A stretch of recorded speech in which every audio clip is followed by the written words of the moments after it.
What's up, guys? Knives and Guns here, coming at you with a video. It's been a while, but, uh, well, what are you going to do? Life gets busy. In this video, I'm going to discuss what I've been carrying pretty much my whole life. I started carrying knives really early. My dad got me into knives when I was 6, 7 years old, and it just kind of blew up from there. And, it started off like a lot of you guys. Is it started off fairly simple and kind of rustic, and it was kind of like what he was into, and that was with this Buck 110 over here, which, was a good knife for a really long time for me. I was probably a little young to have something like this. See if I can drop it. But it it served me a long time. We skinned a lot of deer with this knife. I still occasionally carry it. It's just a brick. It's so heavy, and the steel is it's just okay. Nothing really all that special. 420 is okay steel. Nothing, like I said, nothing great, nothing too bad, but it does take a hell of an edge. And I carried it for a really long time, probably until I was 10 or 12 years old. I carried this knife, and it did well for me. I enjoyed it. But, it's not one hand opening. It's hard to close sometimes, but, it did the job.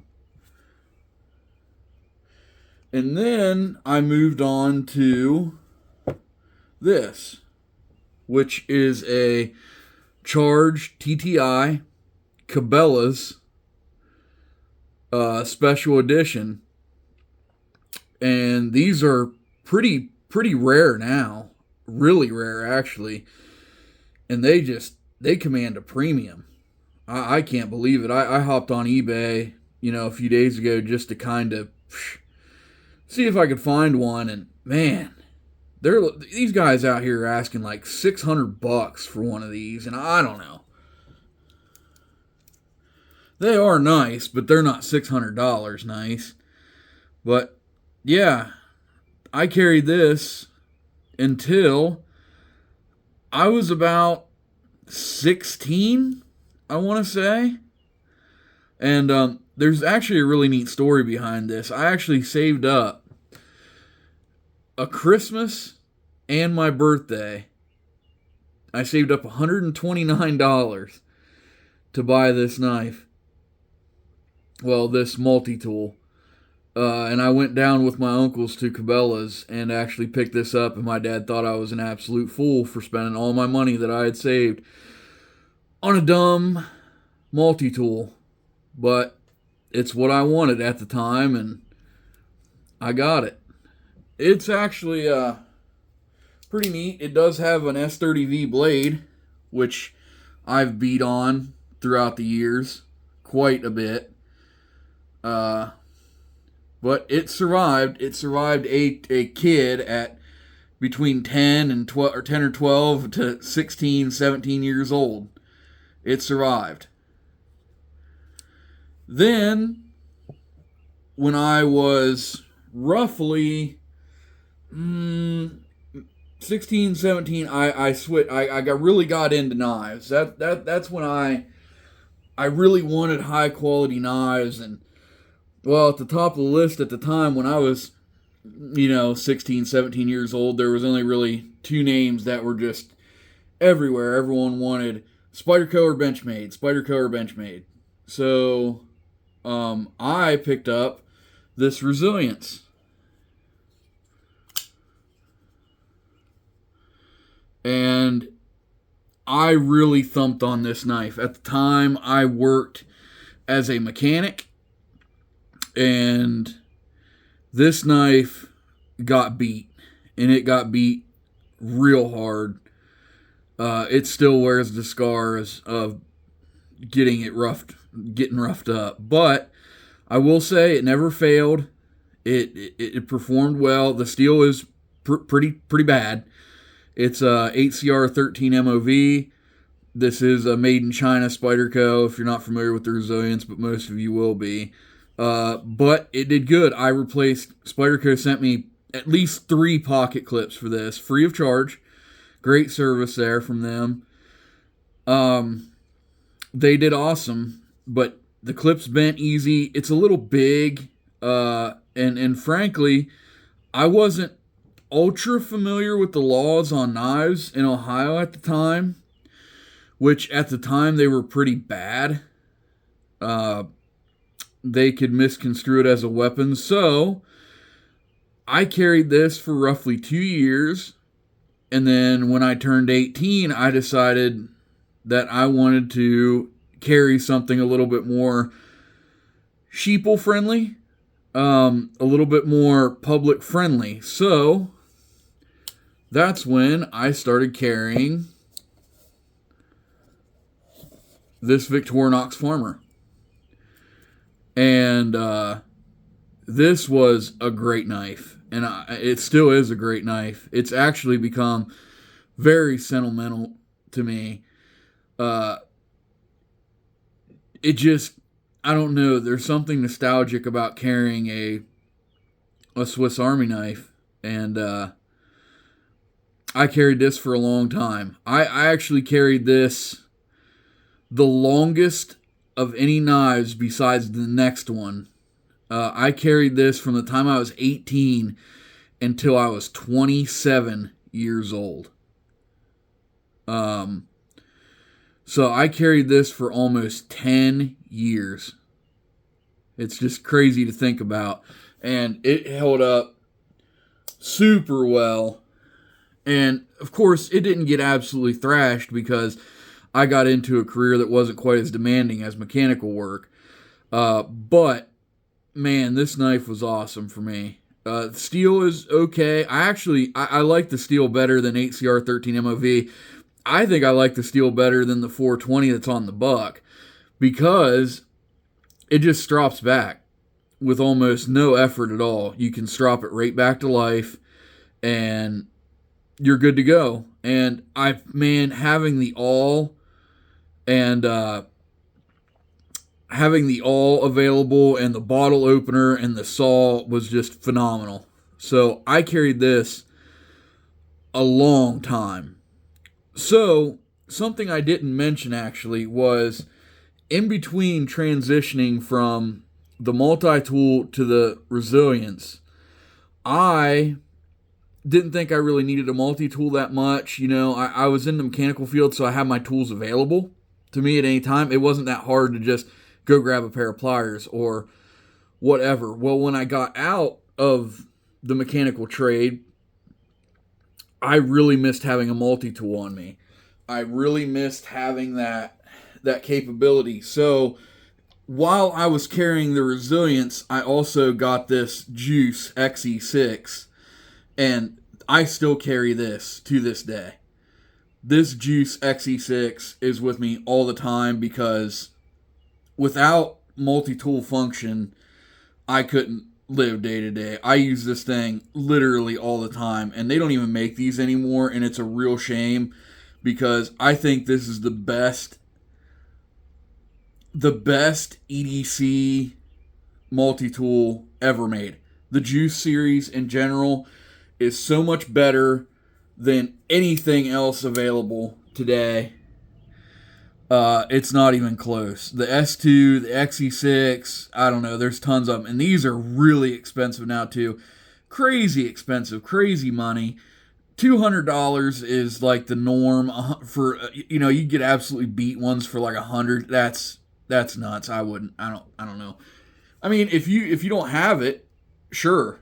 But yeah, so I still carry this every day. It rides in a little leather pouch on my belt. And I wouldn't get rid of this thing for pretty much anything. But yeah, so I do still have a multi-tool on me at all times when I'm carrying. So I went from the Victorinox, and yeah, at one point I carried the Victorinox and the multi-tool as well because the plier function. So then I went to what was my absolute favorite of any EDC knife I've ever carried long term. Now I've carried multiple knives. I carried my Sebenza on my wedding day.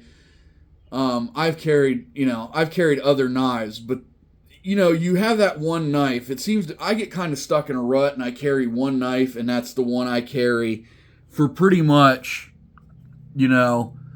that's what I carry. And I grab it off the nightstand, and that's what I carry. And I got turned on to the Paramilitary 2 when I was down at River's Edge Cutlery. I was still carrying my Victorinox, and Ohio passed new knife laws, and they are very favorable to knife owners. We can pretty much carry whatever we want, concealed or unconcealed, as long as it's not used as a weapon.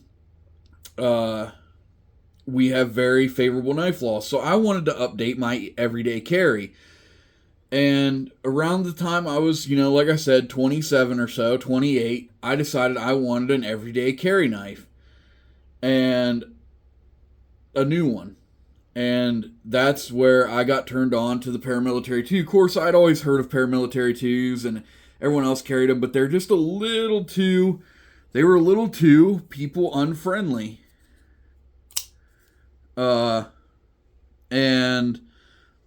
until they passed those knife laws, I didn't want to carry something like this. But now since then they have. And this thing was so awesome to carry for such a long time. S110V, it's got Flytanium Lotus scales on it in purple, which is my favorite color. And this thing has been just incredible. I've worked it. It carries nice. It carries relatively fat in the pocket because there's such a huge hump here. So you do tend to kind of drag your hand across that occasionally and whatnot. But, man, so smooth. This is so broken in, it's not even funny. I mean, it's like butter in your hands. And S110V, I've heard a lot of guys complain about chipping. The only thing I can say to that is maybe learn how to use a knife. That's going to be my only thing to say.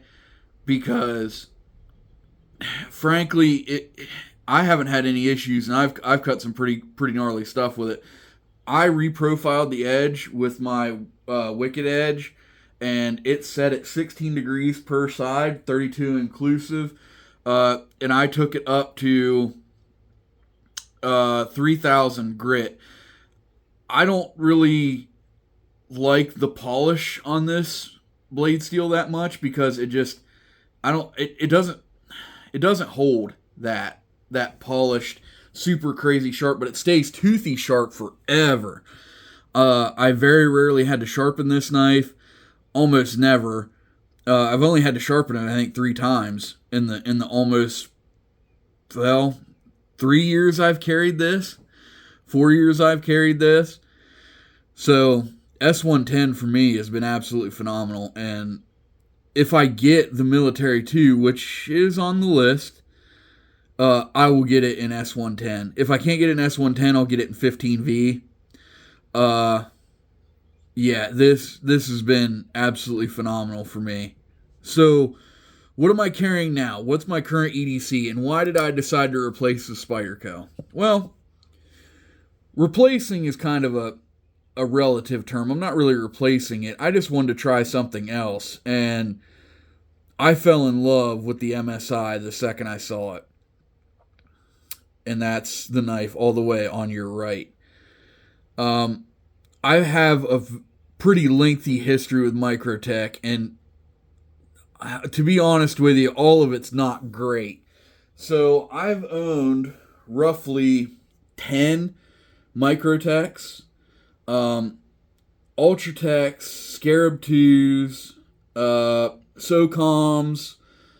I never owned a Halo. I've never owned anything else besides the Ultratechs, the SOCOMs, and this MSI, and then my Scarab 2. All of my Ultratechs have had issues. I've had 4 of them, I think, or 5 of those. I had a purple one that broke within 100 openings. The spring snapped. It got sent back. I got sent a new one from Blade HQ. The exact same thing happened, not maybe 100 firings in. So I said, okay, well, this is obviously a batch issue. Send it back. I'm done with Microtech for a few months till they get their shit straightened around, and we'll go from there. Then I purchased a Bounty Hunter, Combat True, or Ultratech Bounty Hunter. Awesome knife, super cool looking.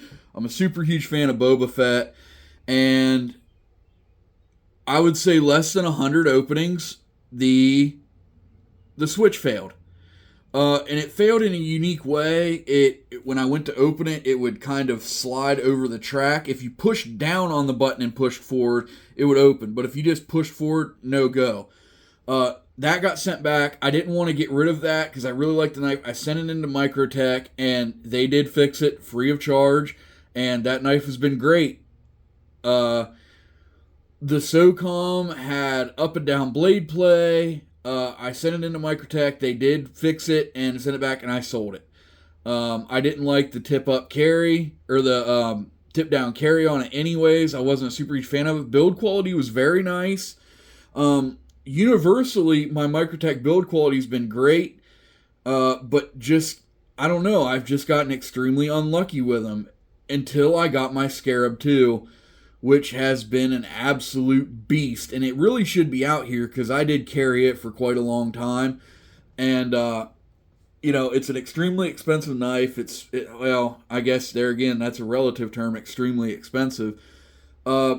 It's not extremely expensive as much as it is extremely expensive for me. $600, $649, or whatever the MSRP is. That's damn expensive. That's damn expensive for me. Anything over, $350, that's damn expensive. I have gotten really unused to the knife prices and the way they are nowadays. They're just absolutely insane, but that's a video for another day.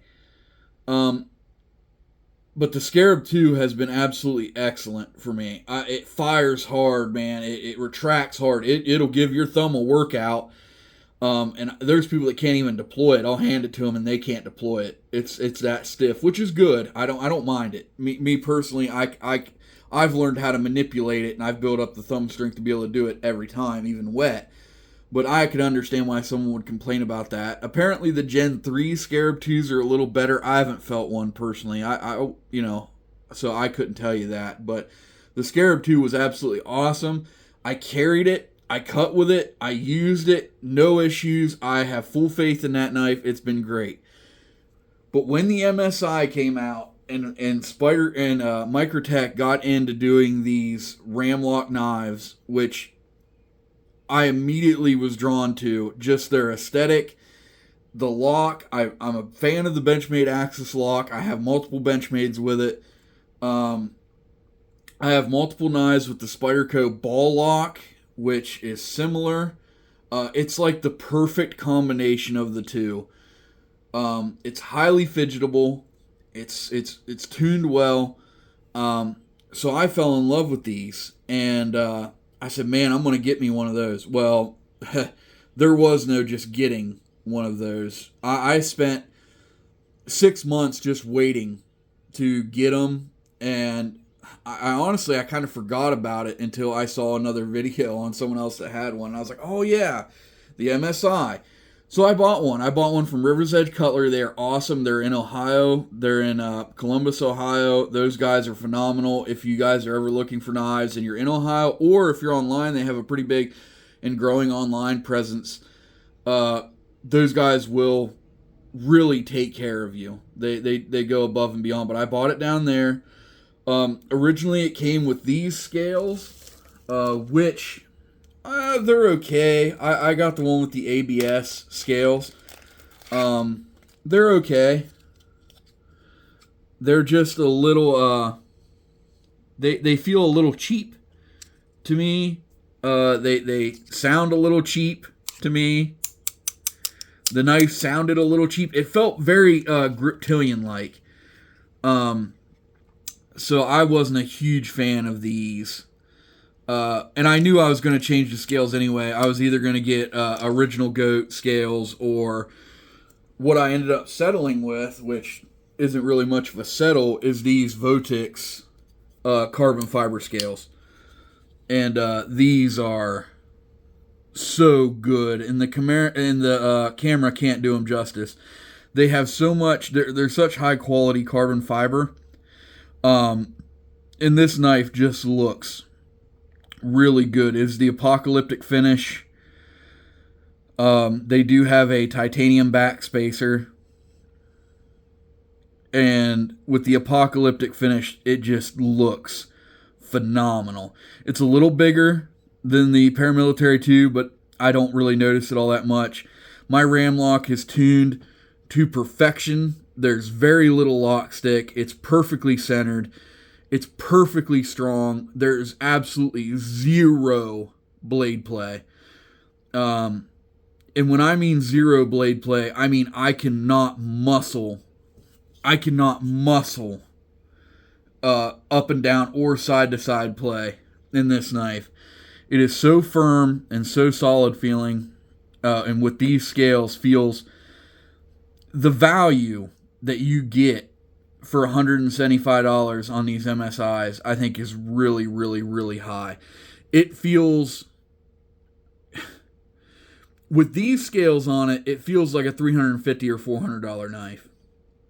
And it kind of is, because it's 170 and the scales are 100. But I own knives that are $270, $300 that don't feel as nice as this. And I am just so happy that Microtech has decided to get into value. And it's awesome to me that they are doing that, because the prices of stuff have gone so insane that a lot of it is unattainable to a lot of people. And you get a lot with these. You get M390 MK, which is just M390. You get an excellent lock system. You get made in the USA. You get extreme fit and finish. These knives are finished absolutely beautifully, and they are perfect. Well, at least mine was. And the ones I've handled have been as well. So this is my new EDC. I will break it out into its own video probably after, 6-8 months of carry, or a year or whatever. I appreciate you guys sticking with me very much. And yeah, that's just a little history of my EDC. Take care, guys.